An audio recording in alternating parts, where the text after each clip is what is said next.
പ്രിയ കൂട്ടുകാരെ, നാം ഓരോ അക്ഷരങ്ങളോടും ചേർക്കുന്ന പലതരം ചിഹ്നങ്ങൾ പഠിച്ചു കഴിഞ്ഞു. ഓരോ ചിഹ്നങ്ങളും ചേരുമ്പോൾ ആ അക്ഷരത്തിനുണ്ടാകുന്ന ഉച്ചാരണ വ്യത്യാസവും നാം കണ്ടു. ഏതെല്ലാം ചിഹ്നങ്ങളാണ് നാം ഇതുവരെ പഠിച്ചത്? അതൊന്ന് നമുക്ക് നോക്കാം. ര എന്ന അക്ഷരത്തിനോടൊപ്പം എന്ന ചിഹ്നം ചേർന്നാൽ നാം രം എന്നാണ് വായിക്കുക. ഈ അക്ഷരത്തിനോട് ദീർഘം ചേർന്നാലോ രാ എന്ന് വായിക്കും. വള്ളി ചേർന്നാൽ രി എന്നും ഉകാരം ചേർന്നാൽ രു എന്നും നാം വായിക്കാൻ പഠിച്ചു കഴിഞ്ഞു. ഇന്ന് നാം മറ്റൊരു ചിഹ്നമാണ് പരിചയപ്പെടുക. ചന്ദ്രക്കല. ര എന്ന അക്ഷരത്തിൻ്റെ കൂടെ ചന്ദ്രക്കല ചേർന്നാൽ ര് എന്ന് വായിക്കണം. ര്.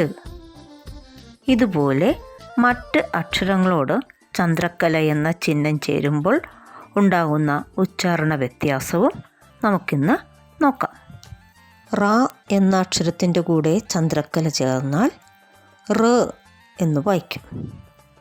ല എന്ന അക്ഷരത്തിൻ്റെ കൂടെ ചന്ദ്രക്കല ചേർന്നാൽ ല് എന്ന് വായിക്കും. അതുപോലെ വ, ഡ, ക എന്നിങ്ങനെ ഓരോ അക്ഷരങ്ങൾക്കനുസരിച്ച് ഉച്ചാരണത്തിൽ വ്യത്യാസം വരുന്നു. ഇനി നമുക്ക് ഈ ചന്ദ്രക്കല ചേർന്നു വരുന്ന കുറച്ച് വാക്കുകളും അതുപോലെ തന്നെ വാക്യങ്ങളും വായിക്കാൻ ശ്രമിക്കാം. ആട്, കാട്, അത്, ഇത്, ആര്, ആറ്,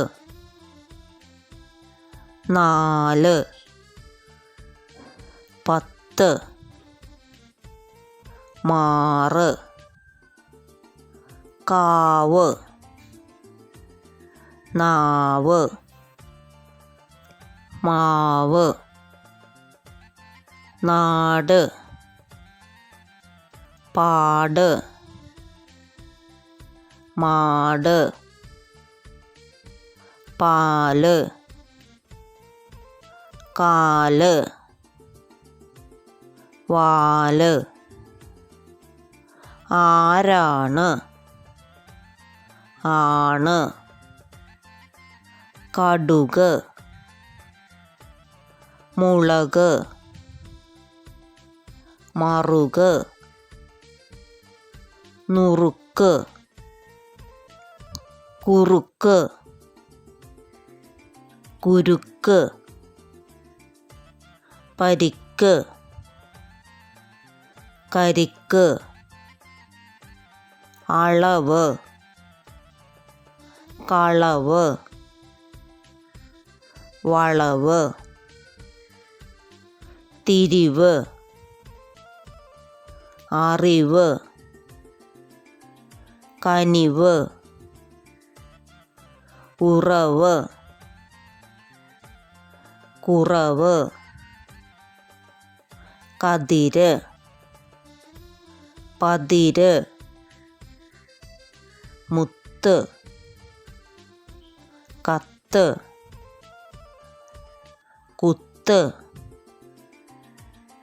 അകത്ത്, പുറത്ത്, മരുന്ന്, വിരുന്ന്, പറന്ന്, വലുത്, വലത്, വലത്ത്, ഇടത്, ഇടത്ത്, പലത്, 16, 14, 20, 60,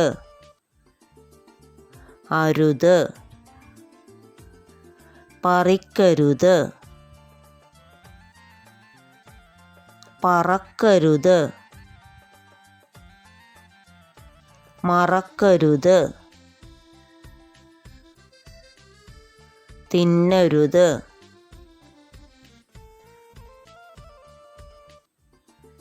മുറിക്കരുത് കുരുവി പറന്ന് വന്നു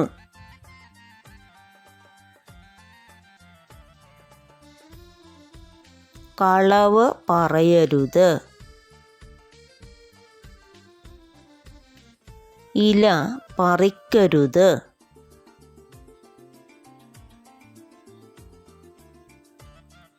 അത് ആരാണ് ആട് പാല് തരുന്നു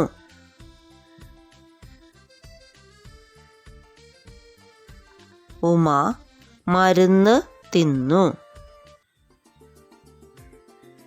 മുടി മുറിക്കരുത്